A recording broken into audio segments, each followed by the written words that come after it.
नमस्कार दोस्तों, मैं doctor Sanjeev Kumar, diabetes, thyroid and obesity specialist. दोस्तों 17 मई को वर्ल्ड हाइपरटेंशन डे है और हम जानते हैं कि हाइपरटेंशन एक क्रॉनिक डिजीज है जिसमें cardiovascular, stroke and heart attack का खतरा रहता है। तो बहुत सारे केसेस में हमारे पेशेंट कंप्लेन करते हैं सर कि मैं सुबह भी मेडिसिन ले रहा हूँ, शाम को भी मेडिसिन ले रहा हूँ, फिर भी मेरी बीपी 160/90 या 160/100 के आसपास ही रह रही है, कम नहीं हो रही है।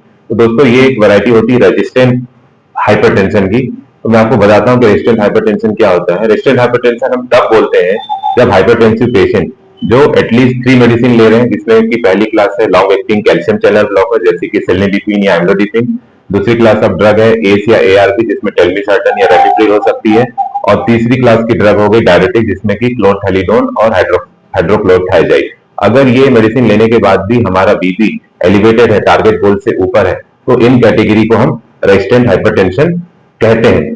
तो आइए चलते हैं अब हम कि रेजिस्टेंट हाइपरटेंशन क्यों होता है, आखिर इसके रीजन क्या क्या हो सकते हैं।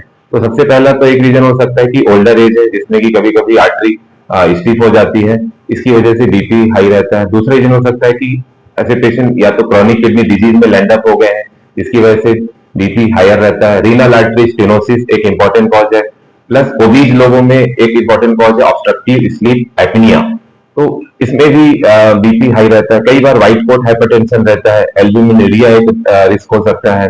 कई बार पेशेंट कंप्लायंस नहीं है मेडिसिन से, तो हमें ये भी चेक करना जरूरी है कि आप पेशेंट टाइम से मेडिसिन ले रहे हैं। कई कुछ पेशेंट रहते हैं कि सर जब बढ़ती है मेडिसिन, जब बीपी बढ़ती है तो मैं मेडिसिन लेता हूँ बोलते हैं।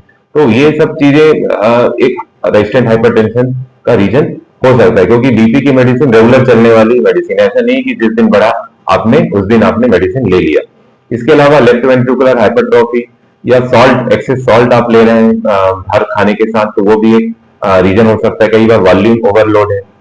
कई केसेस में कुछ किडनी डिजीज होते हैं, ग्लोमेरुलनेफ्राइटिस हो गया या किडनी की अन्य बीमारियां, ऑटोइम्यून डिजीज हो गया, उनमें भी बीपी हाई हो सकता है। कुछ पेशेंट स्टेरॉइड ले रहे हैं कुछ दूसरी बीमारी के लिए, या एनसेड्स ले रहे हैं, दर्द की गोलियां ले रहे हैं, तो वो भी एक रीजन हो सकता है।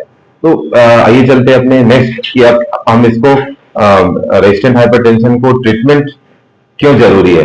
ये तो मैंने बताया आपको कि ये सारे रीजन हो सकते हैं रेजिस्टेंट हाइपरटेंशन के, तो आप जरूर आप चेक करिए। अब ट्रीटमेंट क्यों जरूरी है। देखिए दोस्तों, रेजिस्टेंट हाइपरटेंशन की वजह से बहुत सारे कार्डियोवास्कुलर कॉम्प्लिकेशन हो सकते हैं, जिससे हमको हॉस्पिटलाइजेशन होना पड़ सकता है या हमारी किडनी या हार्ट खराब हो सकती है। अगर बीपी टारगेट गोल के ऊपर रहे तो एंड स्टेज किडनी डेवलपमेंट का 32% रिस्क होता है। 24